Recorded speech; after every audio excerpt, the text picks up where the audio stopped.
In an SUV crazy society, it's always refreshing to see an all-new sedan hit the marketplace, and for 2025, we're seeing the redesign of America's favorite sedan, the Toyota Camry. I'm here at Calamigos Ranch just outside of Malibu, California, and this right here is the fully redone 9th generation Toyota Camry. Let's take a first look.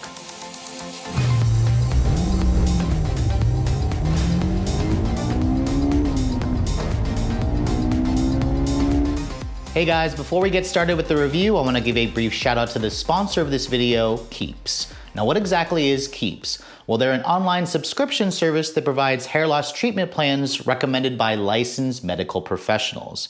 Because they are aligned, they offer 24/7 support, and from my personal experience, proven results. Now I know this because I've been using Keeps for a few years now, and let me tell you, it's one of the best products out there that allows you to keep the hair that you still have left on your head. The other great thing about Keeps is it's super easy to fit into my daily life. Every day I take this very small pill, and then once or twice a day, once in the morning, once at night, I use this mousse in my hair, and like I said earlier, it's just super easy to fit into my daily routine. So what are you waiting for, guys? Hair loss stops now with Keeps, and to get a special offer, be sure to go to www.keeps.com/redline. That's keeps.com/redline, or simply click in the link in the description below. And now, let's get back to the video.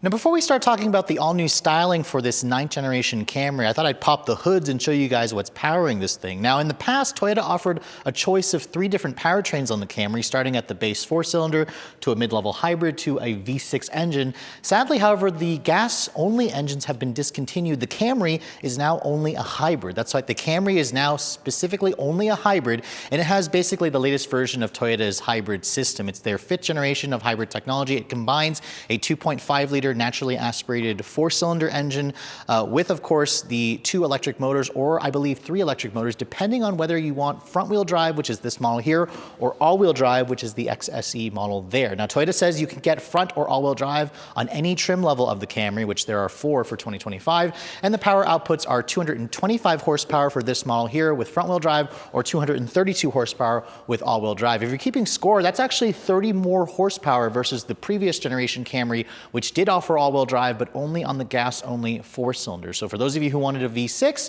sadly, you should have picked up the previous generation Camry because we all knew that Toyota was eventually going to phase out that engine. Now, the company wasn't ready to talk about fuel economy figures just yet, but remember, the old Camry hybrid got around 52 to 46 mpg combined. I expect these new models to be the same, if not better.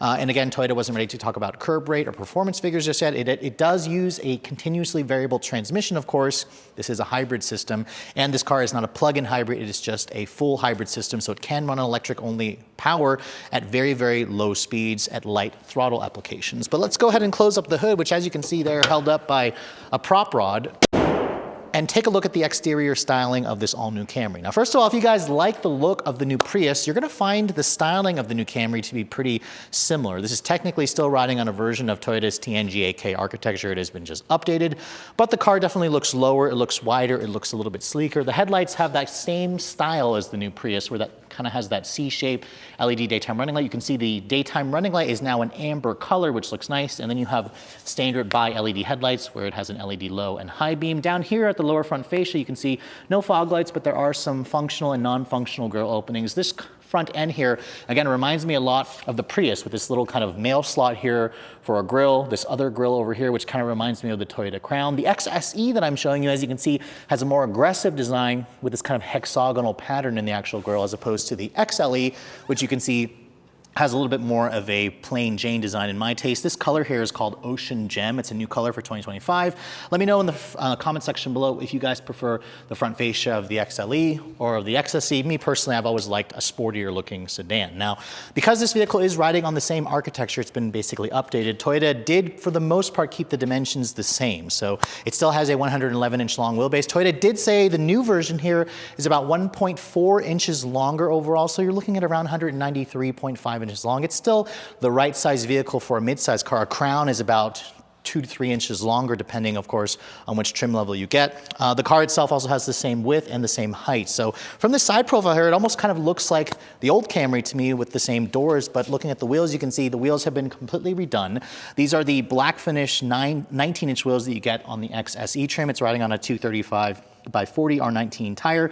The XLE over here has an 18-inch wheel with kind of like a 2-color machine and painted black inner pocket. So I personally have always liked the way the XSE wheels look, but I understand how Toyota wanted to go with more of a luxury look for this model. You can see the XSE also gives you the 2-tone roof, where you have black colored mirror caps, and then you have a panoramic glass roof, which is also on the XSE or XLE as well. This also gives you that black roof, which gives the Camry a much more sportier vibe, obviously. And then looking at the rear design is definitely interesting. It kind of reminds me a little bit of the previous generation Accord, and it has the same kind of shape with the C shape for the LED taillights. You can see it looks like it's a full LED taillight. There's this big black bar that goes across that spells out Camry on the XSE, and then you have a black painted rear lip spoiler, which is not the case on the XLE over there. And then you can see down here underneath here, Camrys used to have a quad outlet exhaust system, but you can see now this XSE Hybrid just has a single dual outlet system where it has some new badging here. That's Toyota's new Beyond Zero badge, where it says HEV for hybrid electric vehicle. And then of course, all-wheel drive to show that you've got the all-wheel drive version of the Camry. Now in terms of the trunk capacity, there is still a release over here, which let me see if I can actually open it up for you. I'm surprised it didn't actually open, but checking out the trunk capacity, I don't have final figures just yet. The old Camry had roughly around 15 cubic feet of space. It still does have hinges that crush your cargo. If you look in here, you can see the seats do fold down in a 60-40 manner. It appears to be the same size. This is a really good sized trunk, especially for those of you who are used to a conventional trunk of a sedan. So the exterior of the new Camry definitely is more evolutionary versus revolutionary, but let's go ahead and take a look at the interior. I'm actually going to focus more on this XLE trim because it has the lighter color interior. We'll also take a look at the XSE a little bit later, but getting in and shutting the door.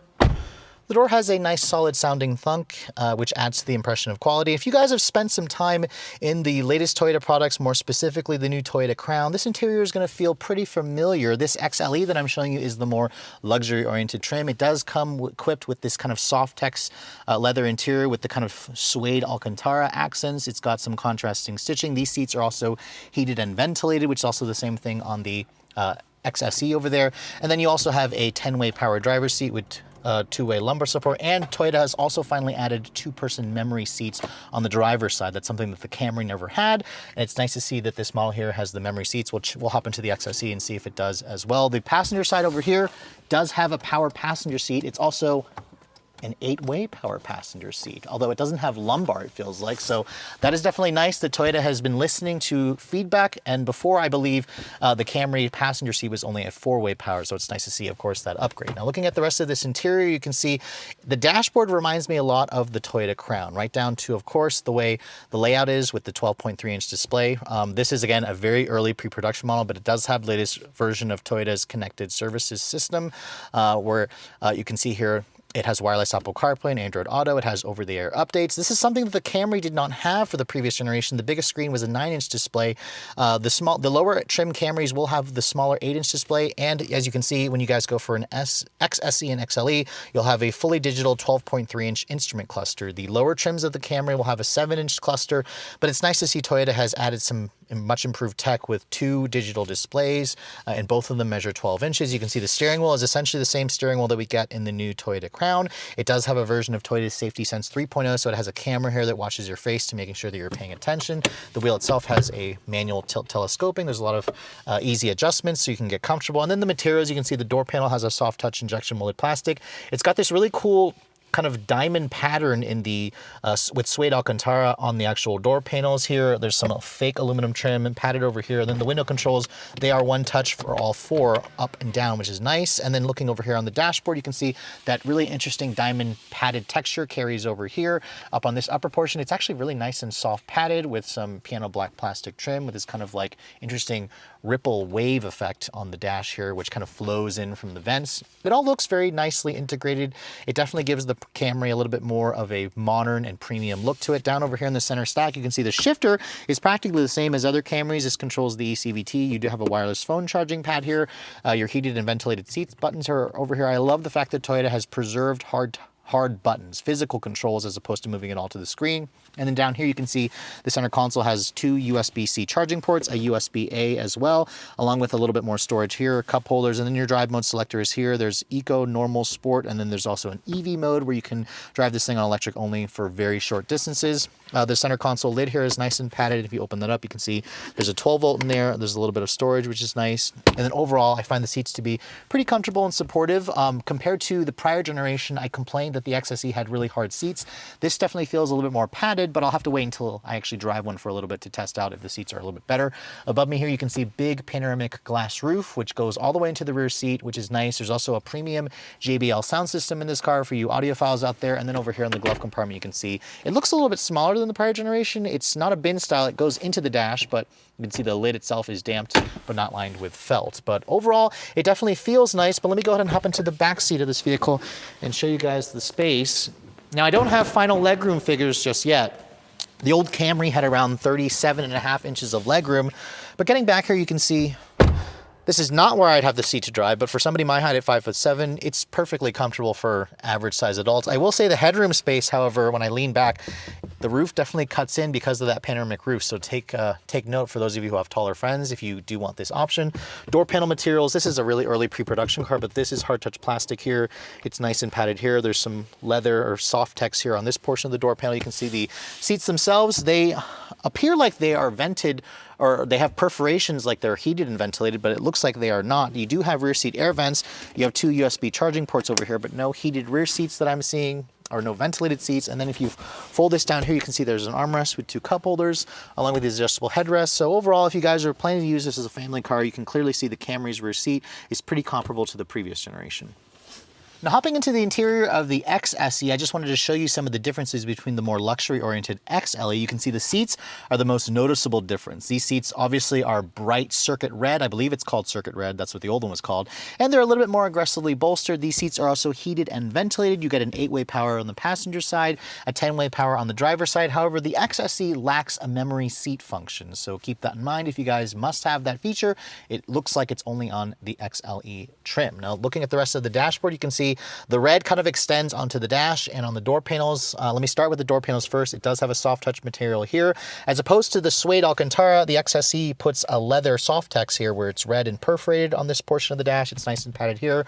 The windows are still one touch for all 4, just like on the XLE, which is nice. And then the steering wheel, you can see, has some contrasting red stitching. It still has the Toyota Safety Sense 3.0, and it also has paddle shifters. That's something that the XLE didn't have. Paddle shifters on a CVT is strange, but we'll of course wait until we actually drive this model sometime next year. Now, the rest of the dash, you can see you still have the big 12.3-inch display with wireless CarPlay and Android Auto. Still have the same basic looking dash layout with the hard buttons, the dual zone climate control, wireless phone charging pad, and then you can see over here, instead of the kind of like diamond textured suede, you have just a simpler red leather with the black accents. It's still a very nice place to spend time, and I like the fact that Toyota essentially gives you 2 versions of the top trim. I'm also seeing features like the panoramic glass roof, which lets in a lot of light, but does eat into your headroom space. And then this model also has a JBL premium sound system. Your drive mode selector is here, same transmission selector, same padded center console with the same amount of storage as well. And then the key, which I forgot to show you guys earlier, this is actually the intelligent access key. Toyota says, I believe it's standard on every trim. You can see it has usual buttons there for lock, unlock, pop open the trunk, and panic. And you should be able to use a digital key. Your phone is a key as well if you're an owner of this vehicle. So with over 300,000 units sold in America every year, this is without a doubt the best-selling family car here in America. And it's really great to see that people are still buying sedans because, as you guys know, most manufacturers have left the sedan segment, but it's really great to see Toyota is sticking by with it and electrifying the Camry, because the Camry has always been great as a hybrid. And now again, if you guys want a Camry for 2025, it is only going to be available as a hybrid with now either front or all-wheel drive. Now, obviously, because this is just a very brief first look, we don't have final pricing just yet of the new Camry. The old models started at around $26,000 for the base version, around $29,000 for the hybrid. So I suspect the new model, because it's a hybrid only, should be a little bit more expensive. So I'm going to go ahead and guess under $30,000 for a base price. Camrys used to also go up to be around $40,000 for a loaded version, which sounds about right if you're looking at all the additional technology. I expect this new model to be more expensive. It's got more power, it's got more efficiency likely, it's got better technology, it's got more features on the inside, and it also has a little bit better style. I much prefer the new look of the Camry, but of course looks are are always subjective, so let me know in the comment section below what you guys think of the design. If you're looking to get your hands on the new Camry, you're gonna have to wait until the spring of 2024. That's when Toyota says these should be hitting dealer lots. So we should be driving this car sometime early next year. But without a doubt, I have no qualms that this thing will still remain the best-selling sedan in North America, because as you guys know, people still love the Camry and it's always been priced right. And now the fact that it only comes as a hybrid should really continue to appeal to an even wider audience. Well, with all that said, hope you guys have enjoyed my full overview on the 2025 Toyota Camry in both XLE and XSE trim. If you're also looking to see the latest cars I'm testing, be sure to follow me on Instagram at Redline_reviews, like us on Facebook, and as always, guys, please keep subscribing to the Redline Reviews YouTube channel for all the latest reviews. Thank you so much for watching. I'll catch you all in the next video.